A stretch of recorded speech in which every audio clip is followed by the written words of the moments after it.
Salve a igreja da paz do Senhor. Vamos abrir em 2 Coríntios, capítulo 3.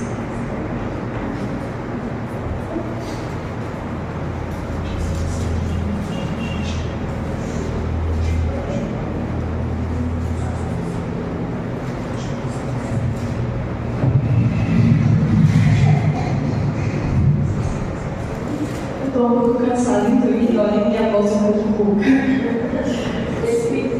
Glória a Deus. Vamos estar lendo a partir do verso 1. Estamos começando outra vez a recomendar a nós mesmos? Ou será que temos necessidade, como alguns, de entregar carta de recomendação para vocês ou pedi-las a vocês?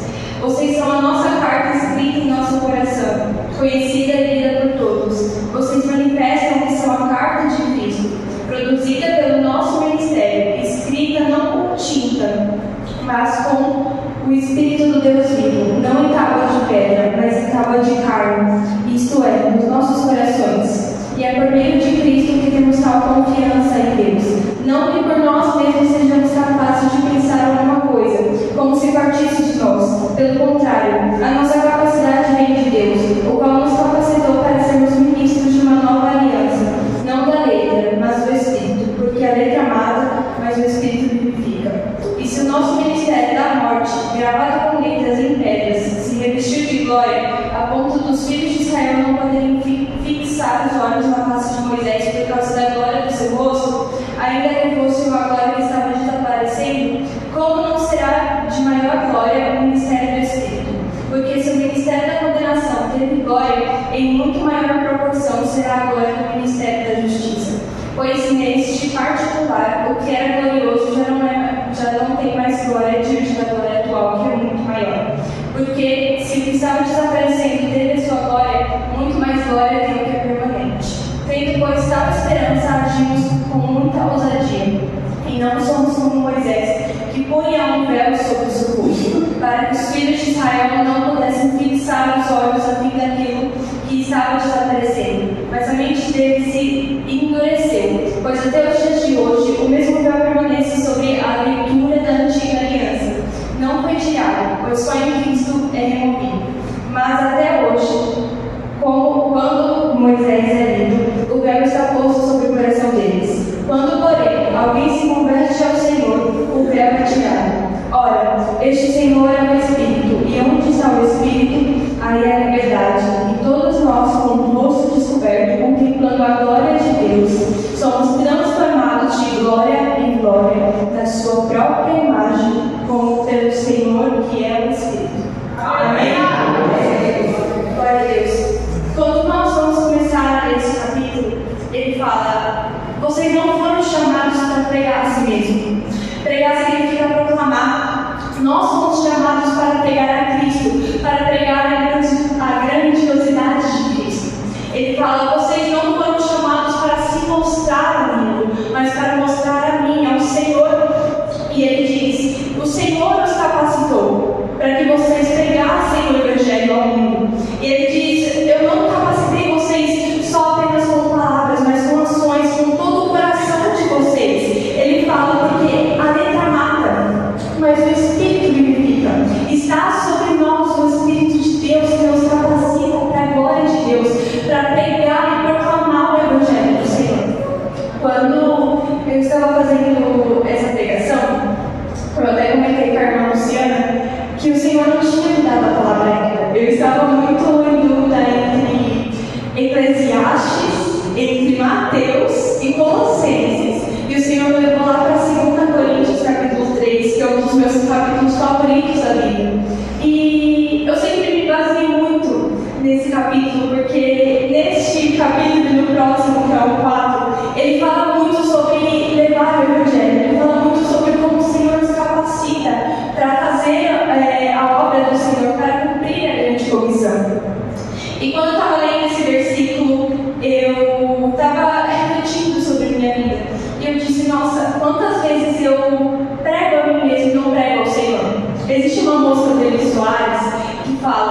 Só que eu sempre falo que quando eu prego, o Senhor, antes de ministrar a igreja, o Senhor ministra a pregadora. E o Senhor ministrou essa semana de uma forma muito grande. Quando nós falamos sobre pregar o Evangelho, nós falamos especificamente sobre pregar a crucificação, sobre pregar o grande sacrifício de Deus. Porque a palavra fala que é através de Jesus que podemos chegar a Deus, não é mesmo? Jesus é o caminho, Jesus é o plano perfeito de Deus para a nossa salvação. E essa semana eu me deparei, na sexta-feira, nós temos uma programação na minha escola que chama Eletiva. Nas 2 primeiras aulas a gente tem aulas diversificadas que a gente se inscreve. E estava eu, uma amiga cristã e um garoto. E a gente estava discutindo sobre algumas coisas e tal. E essa menina tirou uma Bíblia da mochila dela. E ela falou: olha, eu trouxe minha Bíblia, não sei o quê. E esse amigo que estava do nosso lado, ele perguntou, ele disse: eu posso fazer uma pergunta muito sincera para vocês? Eu disse: pode. Ele falou: por que Deus, amando a todos nós, entregaria uma pessoa para morrer por causa dos nossos pecados?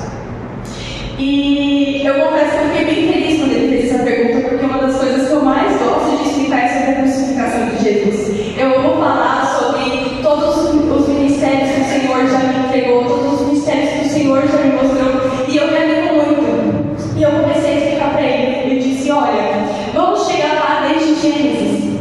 Adão, o primeiro homem, ele tinha contato com o Senhor face a face. O Senhor descia todos os dias no jardim do Éden para falar com Adão. O domínio da terra tinha sido entregue nas mãos de Adão, mas Adão vacilou. Adão pecou. Ele disse: mas foi Adão e não Eva? Ele disse: foi Adão, porque o Senhor tinha dado uma ordem a Adão e não a Eva. Foi Adão que traiu o Senhor.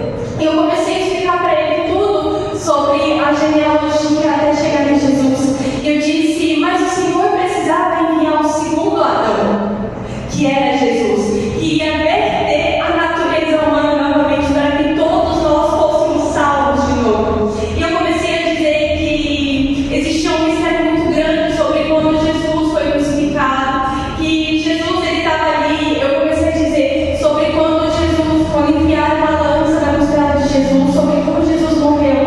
Eu comecei a dizer que Jesus ele carregou os nossos pecados de uma forma tão grande que ele começou a se deformar. E eu comecei a falar, e ele ficou chocado. Ele falou: nossa, que coisa incrível, que coisa maravilhosa do Evangelho.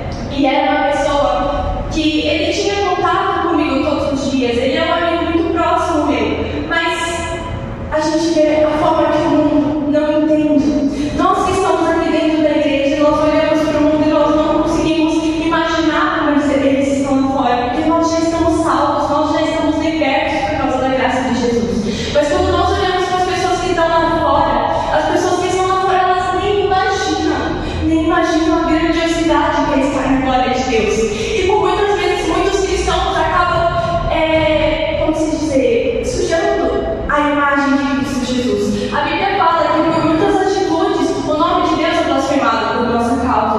E isso é verdade.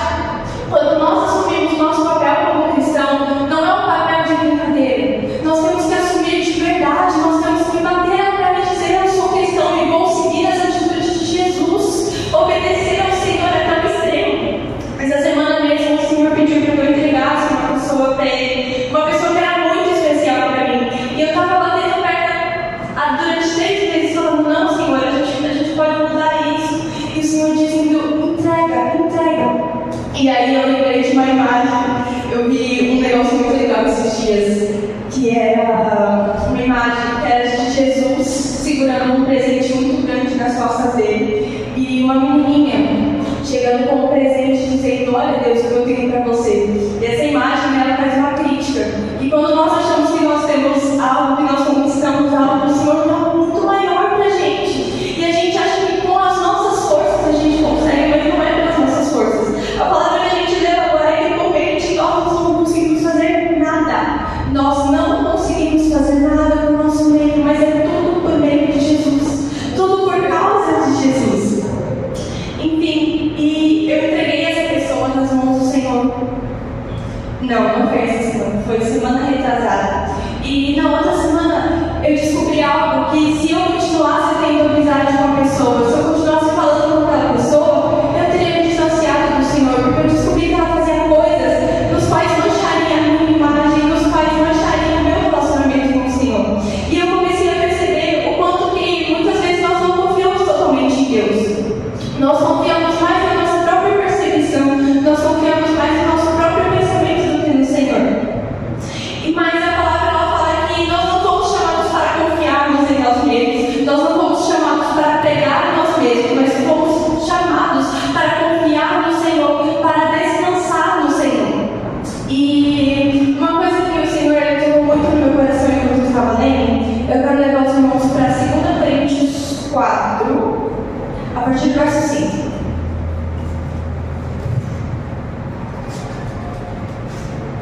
diz o seguinte: porque não pregamos a nós mesmos, mas a Jesus Cristo como Senhor, e a nós mesmos como servos por causa de Jesus. Porque Deus que disse, das trevas resplandeça a luz, Ele mesmo resplandeceu em nossos corações para a iluminação do conhecimento da glória e da paz de Jesus Cristo.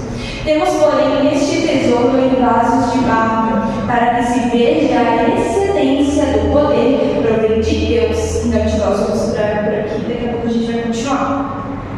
Quando nós lemos esse versículo, fala: vocês foram capacitados para pregar o Evangelho de Deus, para que todos vejam que não é através de vocês que as coisas são feitas, para que todos vejam que os milagres que acontecem na vida de vocês, para que todos vejam que a restauração que acontece na vida de vocês não é por causa de vocês, mas é por causa do nome de Jesus, é porque o Senhor Espírito Santo está dentro de vocês. Vamos continuar aqui, eu vou dar a explicação em seguida do versículo. Verso 8. Em tudo nós somos atribulados, mas não angustiados, perplexos, mas não desanimados, perseguidos, mas não abandonados, derrubados, mas não destruídos. Levamos sempre no corpo a morte de Jesus, para que também a vida dele se manifeste em nosso corpo. Porque nós que vivemos somos sempre entregues à morte por causa de Jesus, para que também a vida de Jesus se manifeste em nossa carne mortal. Agora preste atenção nesse último versículo que diz: de modo que em nós opera a morte, mas em vocês a vida. Esse verso está dizendo: vocês estão sempre entregues à morte, vocês estão sempre correndo perigo de morte, não para que vocês sofram, mas para que através de vocês o Senhor seja exaltado, o nome do Senhor seja exaltado. Se existe uma coisa que eu aprendi enquanto o Senhor estava ministrando essa palavra no meu coração, foi que muitas vezes nós vamos passar por lugares para que o nome do Senhor seja glorificado. Nós estamos aqui não para fazer a nossa obra, mas estamos aqui para fazer a obra de Deus, para glorificar a Deus, porque através do nosso testemunho, através do nosso sacrifício vivo, santo e agradável a Deus, é que o nome de Jesus é glorificado, é que o nome de Deus é restaurado. E é por isso que nós nos colocamos em perigo de morte, em perigo de constante morte, para que a vida que há em nós também se manifeste àqueles que não têm a vida ainda, aqueles que precisam da vida de Jesus, aqueles que precisam da graça de Deus. Porque, como eu disse, nós já estamos salvos, nós já temos a salvação do Senhor, e nós poderíamos parar por aqui, poderíamos, mas nós não estaríamos fazendo o que é correto, o que o Senhor pediu para que fizéssemos, que é para levar a glória do Senhor a todos os lugares, porque muitas almas elas estão sendo perdidas nesse momento, muitas almas estão indo para o inferno neste momento, e muitas vezes a culpa é nossa, porque nós nos recusamos a fazer o que o Senhor pediu para nós. Quantas vezes estão indo para o inferno por causa de nossa culpa? Quantas vezes você estava andando na rua e o Senhor disse: fala com fulano, fala com ciclano, fala da palavra dele, fala da palavra do Senhor para ele. Quantas vezes você já não teve a oportunidade de falar de Jesus através de alguém e você não fez por vergonha, você não fez por medo de ser recusado? Irmãos, nós não estamos aqui para sermos aceitados pelos homens, porque a palavra do Senhor ela fala que seríamos odiados pelo mundo por pregar a palavra do Senhor, mas a palavra do Senhor ela diz: se o mundo odeia vocês, primeiro eles estão odiando a mim. A nossa parte como cristão é levar o Evangelho de Jesus a todo custo, e a palavra do Senhor ela é tão perfeita que ela fala que quando nós levamos o Evangelho, quando nós fazemos a nossa parte dentro da palavra de Deus, o Senhor faz, o Senhor nos dá tudo que nós precisamos, o Senhor supre as nossas necessidades. Isso é muito incrível, porque é como se o Senhor estivesse dizendo para nós: enquanto você cuida do que é meu, enquanto você cuida do meu reino, eu estou cuidando do que é seu, eu estou cuidando das suas coisas. Isso me leva ao verso de Mateus, verso 14, a partir do 22. Este versículo, hoje de manhã eu estava conversando com a Raíssa sobre ele, e o Senhor pediu para me falar agora.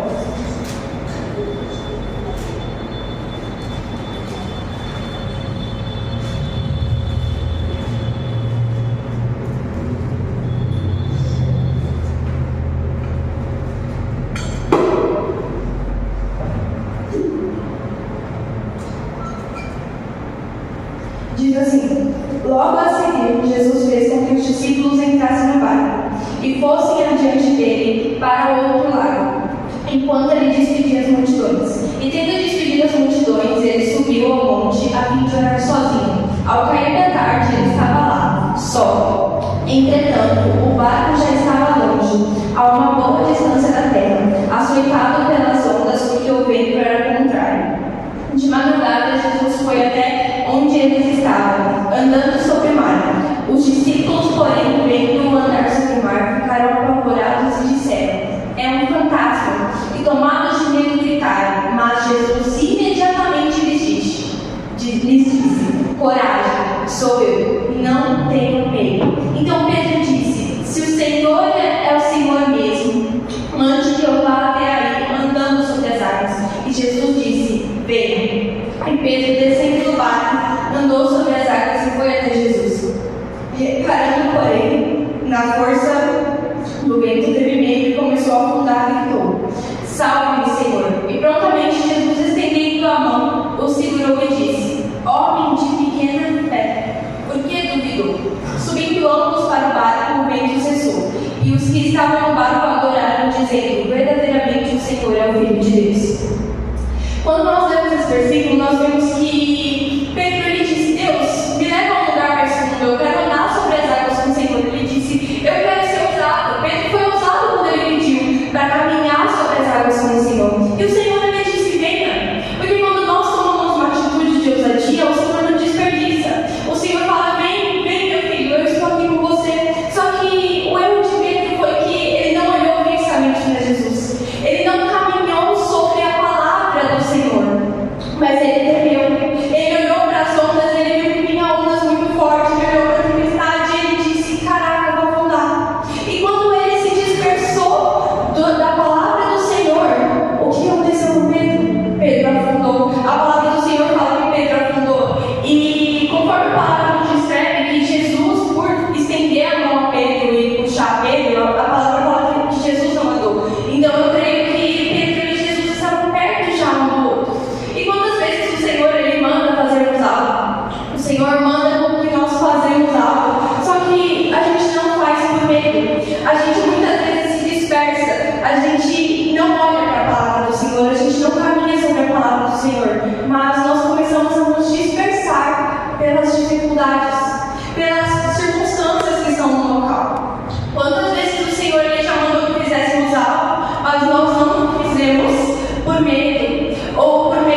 fala daquele caixa, fala do evangelho para aquele caixa, só que você está junto com um grupo de amigos.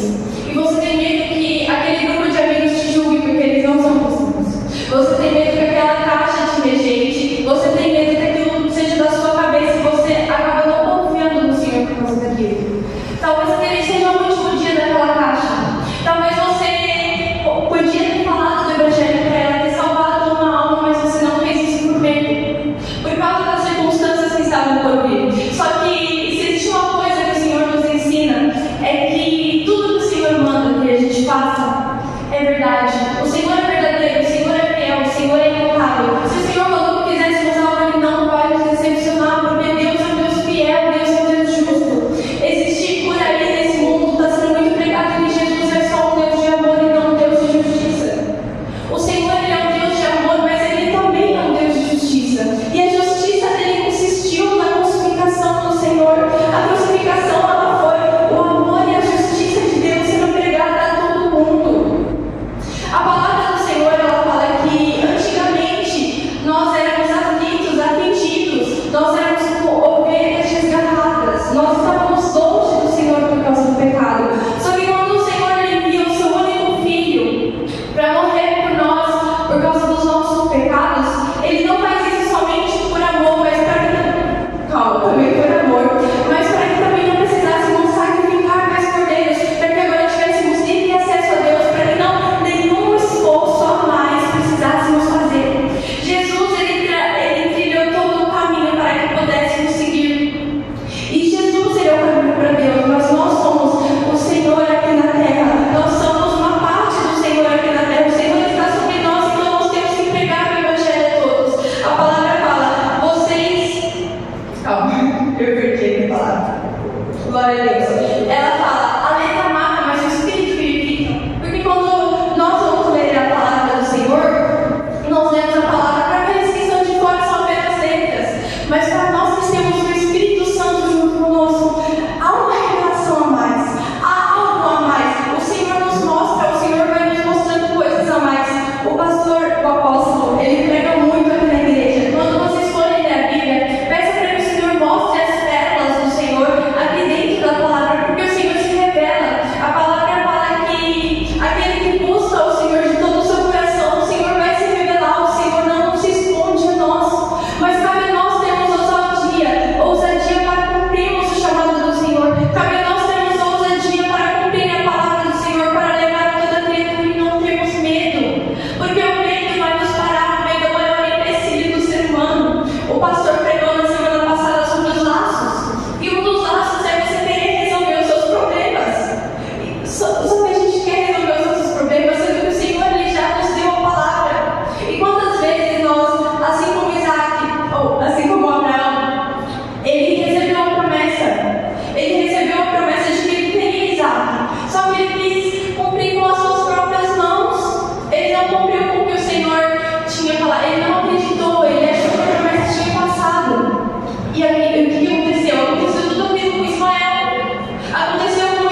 continuar aqui em 2 Coríntios.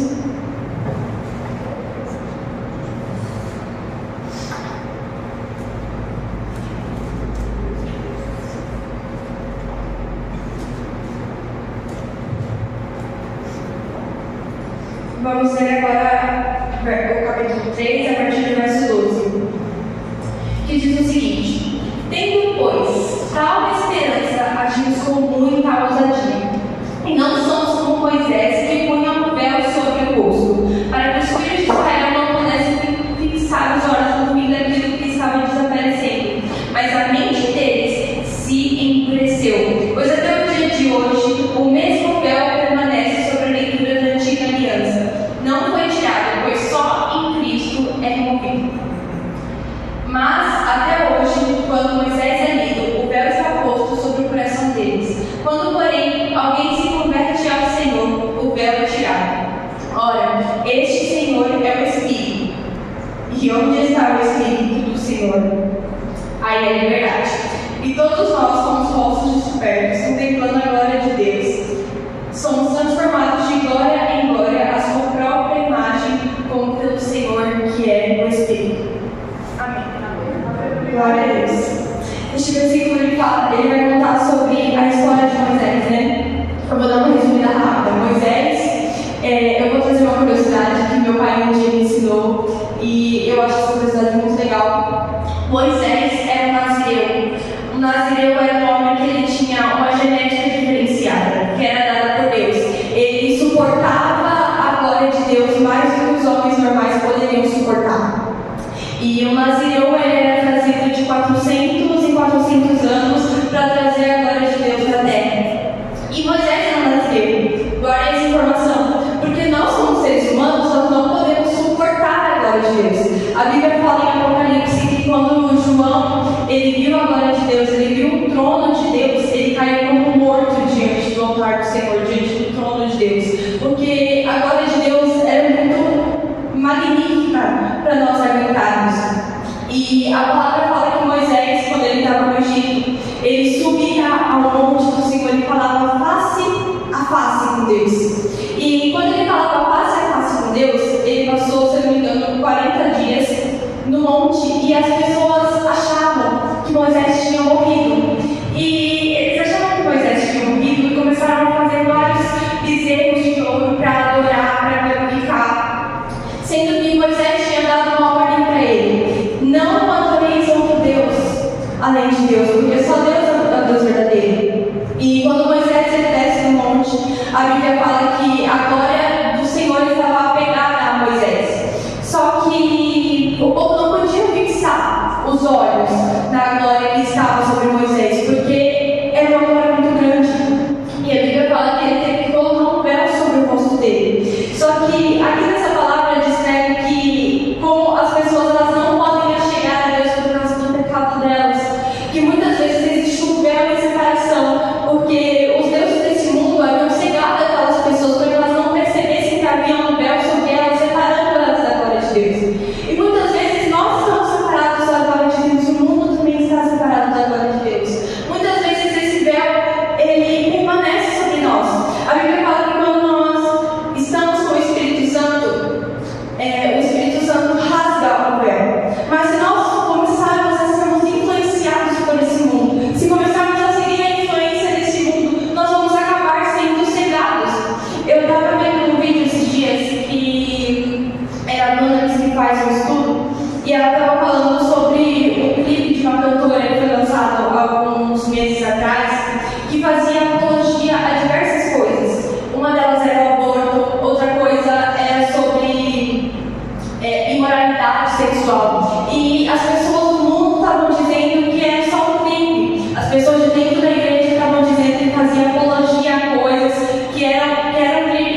Ele olhou para mim e ele disse: mas tem uma pergunta, por que ser LGBT é pecado? E eu confesso para os irmãos que eu não tenho muito conhecimento sobre o assunto. Eu disse: olha, eu não tenho muito conhecimento sobre esse assunto, mas eu acredito que foi porque Deus criou o homem e a mulher para se relacionarem apenas. E ele disse: sim, mas eu acredito em tudo do Evangelho, menos isso. E eu lembrei daquela passagem, se eu não me engano, de Tessalonicenses, que diz o seguinte: nos fins dos tempos, muitos procurarão doutrinas, servem a eles mesmos, que não servem a que Deus quer que eles sigam, não seguem essa doutrina, mas buscam para si mestres que dizem o que eles querem ouvir. E isso é algo que está sendo pregado muito hoje em dia. O diabo ele tem implantado coisas neste mundo para que esteja cada vez mais dentro da nossa normalidade e o pecado. E muitas vezes isso tem se infiltrado dentro das igrejas também. Porque muitas vezes as pessoas elas estão tão apegadas a se fazer loucos para ganhar os loucos, que elas acabam virando loucos. E isso é algo que nos pega muito. Muitas vezes as pessoas hoje em dia elas estão buscando as doutrinas, elas estão adotando as doutrinas do mundo para ganhar as pessoas, só que elas estão perdendo a si mesmas. O véu, elas sem perceber, o véu está sendo posto sobre elas novamente. E nós precisamos tomar muito cuidado com isso. Nós precisamos levar sim a palavra do Senhor a todo custo, mas não ao custo da nossa salvação.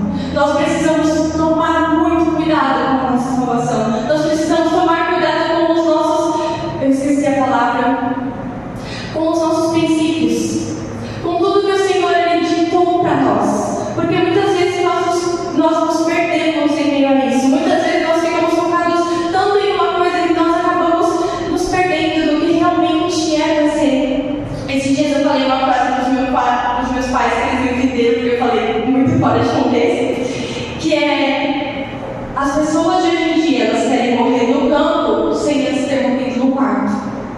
Vou explicar para vocês. As pessoas hoje elas querem morrer por Jesus, mas não querem viver por Jesus, porque elas têm a doutrina deste mundo e talvez os deuses desse mundo seguem elas mais, e elas acham aquilo mais legal do que o que a palavra do Senhor diz que é para ser.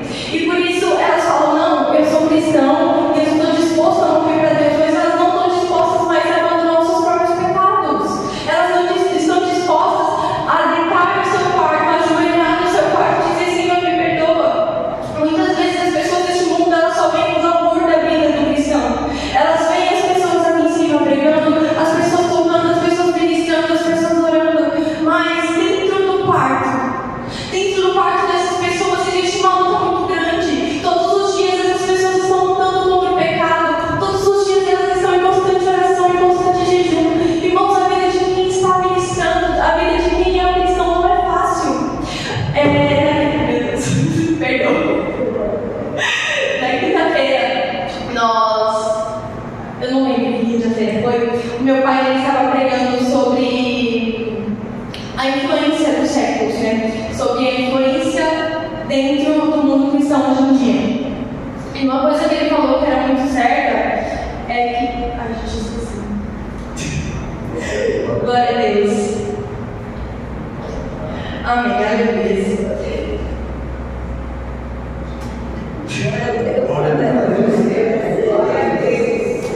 Ai, irmãos, perdão. Eu tô um pouco nervosa. Glória a Deus.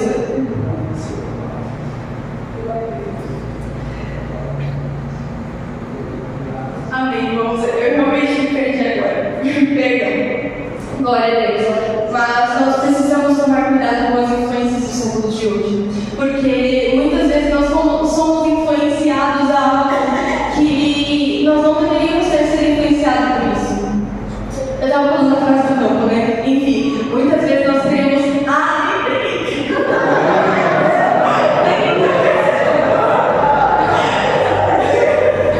Na quinta-feira, nós estávamos falando e o meu pai disse uma coisa: nós obreiros não podemos de forma nenhuma olhar para trás, jamais, porque nós já temos um compromisso com Deus de uma forma tão grande que nós não podemos mais olhar para trás, porque a responsabilidade do obreiro era muito maior do que a responsabilidade da ovelha, porque a ovelha ela só está preocupada em se encher